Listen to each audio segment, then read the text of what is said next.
ছাত্ৰ ছাত্ৰীসকল আজি আমি আলোচনা কৰিম WH কুৱেশ্যন। WH কুৱেশ্যনটো কাক বোলে? যিবোৰ কুৱেশ্যনৰ এনসাৰ হিচাপে একোটা তথ্য বা ইনফৰমেশ্যনৰ প্ৰয়োজন হয় সেইবোৰকে WH কুৱেশ্যন বুলি কোৱা হয়। অৰ্থাৎ তোমালোকে বুজি পাইছানে, যিবিলাক কুৱেশ্যন বা প্ৰশ্ন উত্তৰ হিচাপে আমি একোটা তথ্য আমাৰ প্ৰয়োজন হয় সেইবিলাকেই হ'ল WH কুৱেশ্যন। WH কুৱেশ্যনসমূহ হ'ল হু, হুম, হোৱাট, হুইচ, হুজ, when, where, why, how এইবিলাক। WH ৰে আৰম্ভ নহ'লেও how ৱৰ্ডটো WH কুৱেশ্যনৰ ভিতৰত পৰে। গতিকে তোমালোকে নিশ্চয় এতিয়া বুজি পালা WH কুৱেশ্যন কাক বোলে আৰু কোনবিলাক WH কুৱেশ্যন। এতিয়া আমি আলোচনা কৰিম। হু মানে হ'ল কোন বা কোনে। কোনো মানুহৰ বিষয়ে কিবা প্ৰশ্ন কৰিবলৈ হু ব্যৱহাৰ কৰা হয়। হুটো ব্যৱহাৰ কৰা হয় কোন বা কোনে বুলি প্ৰশ্ন কৰিবলৈ। এতিয়া উদাহৰণস্বৰূপে চোৱা, আই এম ইউৰ নাইবৰ, মই তোমাৰ চুবুৰীয়া। আমি যে প্ৰশ্ন কৰিলে কি হ'ব? হু আৰ ইউ, তুমি কোন? টিনা ব্ৰোক দি গ্লাছ, টিনাই গিলাচখন ভাঙিলে। হু ব্ৰোক দি গ্লাছ, কোনে গিলাচখন ভাঙিলে। জন হেজ ডন ডেট, জনে সেই কামটো কৰিলে। হু হেজ ডন ডেট, কোনে সেই কামটো কৰিলে। I am the owner of the company, মই এই কোম্পেনীটোৰ অ'নাৰ। Who do you think I am, মই কোন বুলি ভাবা। এতিয়া হুৰ ব্যৱহাৰ নিশ্চয় গম পালা। এতিয়া আমি আলোচনা কৰিম হুম। হুম মানে হ'ল কাক। কোনো মানুহৰ বিষয়ে কিবা কুৱেশ্যন সুধিবলৈ হুম ব্যৱহাৰ কৰা হয়। অৰ্থাৎ কাক বুলি প্ৰশ্ন কৰিবৰ কাৰণে হুমটো ব্যৱহাৰ কৰা হয়। কোনো মানুহৰ বিষয়ে কাক বুলি আমি প্ৰশ্ন কৰিবৰ কাৰণে কি ব্যৱহাৰ কৰিম? WH কুৱেশ্যন হুম ব্যৱহাৰ কৰিম। আই মেট এ ইউৰোপিয়ান য়েষ্টাৰডে, মই এজন ইউৰোপিয়ানক যোৱাকালি লগ পাইছিলোঁ। এতিয়া প্ৰশ্নটো সুধিলে কেনেকৈ হ'ব? Whom did you meet yesterday, কালি তুমি কাক লগ পাইছিলা। I will give the bag to the police, মই মোৰ বেগটো পুলিচক দি দিম। Whom will you give the bag, তুমি বেগটো কাক দিবা। গতিকে কোনো ব্যক্তিৰ বিষয়ে কাক বুলি প্ৰশ্ন কৰিবৰ কাৰণে আমি হুম ব্যৱহাৰ কৰিম। এতিয়া আলোচনা কৰিম হোৱাট। হোৱাট মানে হ'ল কি। কোনো বস্তু, কোনো কথা, কিবা কামৰ বিষয়ে কি বুলি প্ৰশ্ন সুধিবৰ কাৰণে হোৱাট ব্যৱহাৰ কৰা হয়। WH কুৱেশ্যন হোৱাট মূলতে ব্যৱহাৰ কৰা হয় কোনো বস্তু, কোনো কথা বা কোনো কামৰ বিষয়ে কি বুলি প্ৰশ্ন কৰিবৰ কাৰণে। উদাহৰণস্বৰূপে, I am writing a letter, মই এখন চিঠি লিখি আছোঁ। হোৱাট আৰ ইউ ডুইং, অৰ্থাৎ তুমি কি কৰি আছা। ইট ইজ 7:15, এতিয়া সময়টো কথা হৈছে। হোৱাট টাইম ইজ ইট, এতিয়া সময় কিমান। গতিকে কি বুলি প্ৰশ্ন কৰিব, সময় কি বুলি প্ৰশ্ন কৰিবৰ কাৰণে আমি হোৱাট ব্যৱহাৰ কৰিম। The table is made of wood, টেবুলখন কাঠেৰে নিৰ্মিত। What is the table made of, টেবুলখন কিহেৰে নিৰ্মিত। আই কনফ্ৰণ্টেড এন এক্সিডেণ্ট য়েষ্টাৰডে, মই কালি এটা এক্সিডেণ্ট দুৰ্ঘটনাৰ মুখৱৰ্তী হৈছিলোঁ। হোৱাট হেপেন টু ইউ য়েষ্টাৰডে, তোমাৰ কালি কি হৈছিল। গতিকে তোমালোকে নিশ্চয় গম পালা হোৱাটটো কেনেধৰণৰ প্ৰশ্ন ব্যৱহাৰ কৰিবৰ কাৰণে ব্যৱহাৰ কৰা হয়। গতিকে WH কুৱেশ্যন হোৱাটৰ ব্যৱহাৰ মূলতঃ কি বুলি ব্যৱহাৰ কৰা হয়। ইয়াৰ উপৰিও কোনো ব্যক্তিৰ কৰ্ম, বৃত্তি অৰ্থাৎ অকুপেশ্যনৰ বিষয়ে প্ৰশ্ন সুধিবলৈ হোৱাট ব্যৱহাৰ কৰা হয়। মানুহজনে কি কৰে, তেওঁৰ অকুপেশ্যন কি, এই বুলি প্ৰশ্ন কৰিবৰ কাৰণেও আমি কি ব্যৱহাৰ কৰিম? WH কুৱেশ্যন হোৱাট ব্যৱহাৰ কৰিম। প্ৰথমতে আমি হোৱাটটো কি কাৰণে, কি বুলি সুধিবৰ কাৰণে ব্যৱহাৰ কৰিম। এতিয়া আমি দ্বিতীয়তে কিহত ব্যৱহাৰ কৰিম? কোনো ব্যক্তিৰ কৰ্ম বা বৃত্তি অৰ্থাৎ তেওঁৰ অকুপেশ্যনটো কি সেই বিষয়ে প্ৰশ্ন কৰিম। এতিয়া উদাহৰণ হিচাপে চোৱা, my father is a teacher, মোৰ দেউতা এজন শিক্ষক। হোৱাট ইজ ইউৰ ফাদাৰ, তোমাৰ দেউতাই কি কৰে। Mister Barua is a politician, mister Barua এজন ৰাজনীতিবিদ।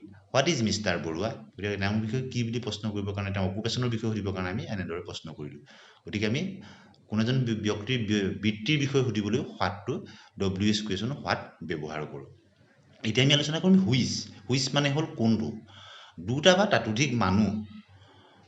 তাতোধিক মানুহ বা বস্তু বা তাৰ সমষ্টিৰ ভিতৰত যিকোনো এটাৰ বিষয়ে প্ৰশ্ন সুধিবৰ কাৰণে হুইচ ব্যৱহাৰ কৰা হয়। কোনটো বুলি, দুটা হয়তো মানুহ হ'ব পাৰে, বস্তু হ'ব পাৰে বা তাৰ সমষ্টি হ'ব পাৰে। গতিকে সেইবিলাকৰ বিষয়ে কোনোবা এটাৰ বিষয়ে কোনটো বুলি প্ৰশ্ন কৰিবৰ কাৰণে আমি কি ব্যৱহাৰ কৰিম? WH question which. হুইচটো মূলতঃ এই অৰ্থত ব্যৱহাৰ কৰা হয়। উদাহৰণস্বৰূপে, Rita is taller than Gita, Rita গীতাতকৈ ওখ। Which of the two girls is taller, এই দুজনী ছোৱালীৰ ভিতৰত কোন ওখ। I shall buy the most popular book among this books, এই কিতাপবিলাকৰ মাজৰ পৰা আটাইতকৈ জনপ্ৰিয় কিতাপখন মই কি কৰিম? কিনিম।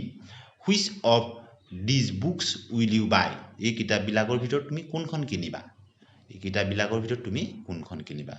কোনটো অৰ্থাৎ হুইচ এনেদৰে এতিয়া ব্যৱহাৰ কৰিম হুজ হুজ মানে হ'ল কাৰ বুলি প্ৰশ্ন সুধিবৰ কাৰণে আমি কি ব্যৱহাৰ কৰিম ডব্লিউএছ কুৱেশ্যন হুজৰ অৰ্থ হ'ল কাৰ বুলি প্ৰশ্ন কৰিবৰ কাৰণে দিছ পেন ইজ মাইন এই কলমটো মোৰ হুজ পেন ইজ দিছ এই কলমটো কাৰ টম হেড লষ্ট হিজ পেন টমে তেওঁ কলমটো হেৰুৱালে হুজ পেন হেড লষ্ট কাৰ কলমটো হেৰালে অৰ্থাৎ মূলতঃ কাৰ বুলি প্ৰশ্ন কৰিবৰ কাৰণে আমি হুজ ডব্লিউএছ কুৱেশ্যনটো ব্যৱহাৰ কৰিম তোমালোকে এতিয়া নিশ্চয় বুজি পালা এতিয়া আমি আলোচনা কৰিম when মানে হ'ল কেতিয়া বছৰ দিন মাহ তাৰিখ আদি সময়ৰ বিষয়ে প্ৰশ্ন সুধিবলৈ when ব্যৱহাৰ কৰা হয় when কি অৰ্থত ব্যৱহাৰ কৰা হ'ব কেতিয়া বুলি অৰ্থাৎ বছৰৰ কথা সুধিব পাৰো দিনৰ কথা সুধিব পাৰো মাহ তাৰিখ আদিৰ বিষয়ে কেতিয়া বুলি অৰ্থাৎ সময়ৰ বিষয়ে প্ৰশ্ন কৰিবলৈ আমি কি ব্যৱহাৰ কৰিম ডব্লিউএছ কুৱেশ্যন when ব্যৱহাৰ কৰিম হি ডাইড লাষ্ট ইয়াৰ তেওঁ যোৱা বছৰ মৃত্যু হ'ল when did he die তেওঁৰ কেতিয়া মৃত্যু হ'ল I am leaving tomorrow at 7 AM মই কাইলৈ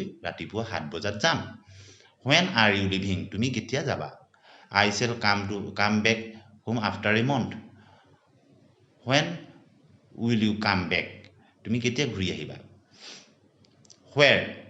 where অৰ্থ হ'ল ক'ত বা কলৈ ডব্লিউএছ কুৱেশ্যন whereটো কোনো ঠাইৰ বিষয়ে প্ৰশ্ন সুধিবলৈ where ব্যৱহাৰ কৰা হয় আৰু ঠাইৰ বিষয়ে ক'ত বা কলৈ বুলি প্ৰশ্ন কৰিবৰ কাৰণে মূলতঃ ডব্লিউএছ কুৱেশ্যন where ব্যৱহাৰ কৰা হয় where অৰ্থ হ'ল ক'ত বা কলৈ গতিকে এতিয়া আমি ডব্লিউএছ কুৱেশ্যন where কেইটামান উদাহৰণ লৈ লওঁ দি চিলড্ৰেন আৰ স্লিপিং নাও ল'ৰা ছোৱালীবিলাক এতিয়া শুই আছে where are the children ল'ৰা ছোৱালীবিলাক ক'ত I live in a village মই এখন গাঁৱত বাস কৰোঁ where do you live তুমি ক'ত বাস কৰা he is going to the market তেওঁ বজাৰলৈ গৈছে where is he going তেওঁ ক'লৈ গৈছে ক'ত ক'লৈ এনেদৰে সুধিবৰ কাৰণে আমি ডব্লিউএছ কুৱেশ্যন where ব্যৱহাৰ কৰিম এতিয়া আমি আলোচনা কৰিম why অৰ্থ হ'ল কিয় বুলি প্ৰশ্ন সুধিবৰ কাৰণে আমি কি ব্যৱহাৰ কৰিম why মূলতঃ ব্যৱহাৰ কৰা হ'ব কিয় বুলি ব্যৱহাৰ কৰিবৰ কাৰণে এতিয়া why অৰ্থ হ'ল কিয় ডব্লিউএছ কুৱেশ্যন why ব্যৱহাৰ মূলতঃ কিয় বুলি কাৰোবাৰ বিষয়ে কিয় বুলি প্ৰশ্ন কৰিবৰ কাৰণে আমি ডব্লিউএছ কুৱেশ্যন why ব্যৱহাৰ কৰিম I am crying because the teacher has punished me মই কান্দি আছো কাৰণ শিক্ষকে মোক শাস্তি দিছিল why are you crying তুমি কিয় কান্দিছা he is late because he missed the bus তেওঁ পলম হ'ল সেইকাৰণে তেওঁ কি কৰিলে বাছখন মিছ কৰিলে why is he late তেওঁ কিয় পলম হ'ল গতিকে whyটো কিয় অৰ্থত ব্যৱহাৰ হ'ব ডব্লিউএছ কুৱেশ্যন why কিয় অৰ্থত ব্যৱহাৰ হ'ব এতিয়া তোমালোকে নিশ্চয় বুজি পাইছা গতিকে তোমালোকে ভালদৰে ব্যৱহাৰবিলাক লিখি ল'বা লিখি উদাহৰণবিলাক লিখি ঘৰত এইবিলাক প্ৰেক্টিছ কৰিবা এতিয়া হ'ল হাউ ডব্লিউৰে আৰম্ভ নহ'লেও উচ্চাৰণটো যিটো ডব্লিউএছৰ বাকীবিলাকৰ দৰে হয় কাৰণে হাউটোকো ডব্লিউএছৰ ধৰা হয় হাউ তিনিটা অৰ্থত ব্যৱহাৰ হয় কেনেকৈ কেনেকুৱা কিমান কেনেকুৱা কিমান বুলি প্ৰশ্ন সুধিবৰ কাৰণে আমি ডব্লিউএছ কুৱেশ্যন হাউ ব্যৱহাৰ কৰিম ইয়াতো তিনিটা অৰ্থত ব্যৱহাৰ হয় হাউ কেনেকৈ বুলি সুধিবলৈ কিবা এটা কেনেকুৱা বুলি সুধিবলৈ বা কিমান বুলি সুধিবলৈ আমি ব্যৱহাৰ কৰিম I am 22 years old মোৰ 22 বছৰ বয়স how old are you তোমাৰ বয়স কিমান I go to the library once in a week মই লাইব্ৰেৰীলৈ সপ্তাহত এদিন যাওঁ how often do you go to the library তুমি কেতিয়া লাইব্ৰেৰীলৈ যোৱা কিমান সঘনাই যোৱা এই কথা এনেদৰে আমি প্ৰশ্ন এই তিনিটা অৰ্থত হাউৰ ব্যৱহাৰ কৰিম এতিয়া তোমালোকে এতিয়ালৈকে যিকেইটা হ'ল লিখি ল'বা ডব্লিউএছ কুৱেশ্যনসমূহ সাধাৰণতে কুৱেশ্যন ৱৰ্ডেৰে আৰম্ভ হয় কিহেৰে আৰম্ভ হয় সাধাৰণতে কুৱেশ্যন ৱৰ্ডেৰে আৰম্ভ হয় কুৱেশ্যন ৱৰ্ডটোৰ লগত সম্পৰ্ক থকা প্ৰিপজিশ্যন থাকিলে প্ৰিপজিশ্যনটোৰো আৰম্ভ হ'ব পাৰে গতিকে ডব্লিউএছ কুৱেশ্যনটোৰ লগত যদি সম্বন্ধ থকা প্ৰিপজিশ্যন থাকে তেতিয়া প্ৰিপজিশ্যনটো আৰম্ভণিতে বহে পিছত ডব্লিউএছ কুৱেশ্যনটো বহে সেইটো তোমালোকে মন কৰিবা তাৰ লগত সম্বন্ধ থকা প্ৰিপজিশ্যন থাকিলে তেতিয়া প্ৰিপজিশ্যনটো প্ৰথমতেই বহে আৰু তাৰপিছত ডব্লিউএছ কুৱেশ্যনটো বহি পেলাই চেণ্টেন্সটো আৰম্ভ হয় যেনে with what did he kill the tiger কিহেৰে বাঘটো মাৰিলে to whom will you give the প্ৰেজেণ্টটো তুমি কালৈ দিবা বা কাক দিবা for what is he crying কি কাৰণে তেওঁ কান্দি আছে গতিকে এতিয়া তোমালোকে মন কৰিলা ডব্লিউএছ কুৱেশ্যনবিলাক কিহৰ দ্বাৰা আৰম্ভ হৈছে তাৰ লগত সম্বন্ধ থকা প্ৰিপজিশ্যনটোৰ লৈ আৰম্ভ হৈছে কিন্তু দৈনন্দিন ভাষাত প্ৰিপজিশ্যনটো সদায় চেণ্টেন্সৰ শেষত ব্যৱহাৰ হয় সাধাৰণতে কিন্তু দৈনন্দিন ভাষাত আমি যেতিয়া প্ৰিপজিশ্যন ব্যৱহাৰ কৰোঁ প্ৰিপজিশ্যনবিলাক সাধাৰণতে বাক্যটোৰ শেষত বহে কিন্তু কেতিয়াবা ডব্লিউএছ কুৱেশ্যনৰ আৰম্ভণিতে বহে যদি তাৰ লগত সম্বন্ধ থকা প্ৰিপজিশ্যন থাকে এতিয়া আমি কেইটামান উদাহৰণ লৈ লওঁ what did he kill the tiger with বাঘটো কিহেৰে মাৰিলে উইথটো শেষত বহিছে দেখিছানে হুম উইল ইউ গিভ দি প্ৰেজেণ্টটো তুমি কাক দিবা উপহাৰটো তুমি কাক দিবা what is he crying for কিয় তেওঁ কান্দি আছে where do you live in তুমি ক'ত বসবাস কৰা ছাত্ৰ ছাত্ৰীসকল আজি তোমালোকক WH কুৱেশ্যনৰ বিষয়ে WH কুৱেশ্যনবিলাকৰ ব্যৱহাৰ আৰু কেনে অৰ্থত ব্যৱহাৰ হয় এই বিষয়ে এটা ভিডিঅ' তোমালোকক দিলোঁ তোমালোকে কেনে পালা কমেণ্ট কৰি জনাবা আৰু যদি প্ৰথমবাৰলৈ ভিডিঅ'টো চাইছা তেতিয়া চেনেলটো তোমালোকে ছাবস্ক্ৰাইব কৰি দিবা আৰু ভিডিঅ'টো চাই যদি ভাল পাইছা তোমালোকে লাইক কৰি দিবা আৰু বন্ধু বান্ধৱীসকললৈও তোমালোকৰ ভিডিঅ'টো শ্বেয়াৰ কৰি দিবা আৰু তোমালোকৰ বিশেষতঃ গ্ৰামাৰৰ এটা ছিৰিজ মই বিগত এসপ্তাহৰ পৰা দি আছোঁ আৰু ভৱিষ্যতেও তোমালোকৰ যিখিনি গ্ৰামাৰ আছে টেক্সুৱেল আজিকালি টেক্সৰ লগত জড়িত গ্ৰামাৰখিনি মই কভাৰ কৰিবলৈ চেষ্টা কৰিম তোমালোকে কেনে পাইছা কমেণ্ট কৰি জনাবা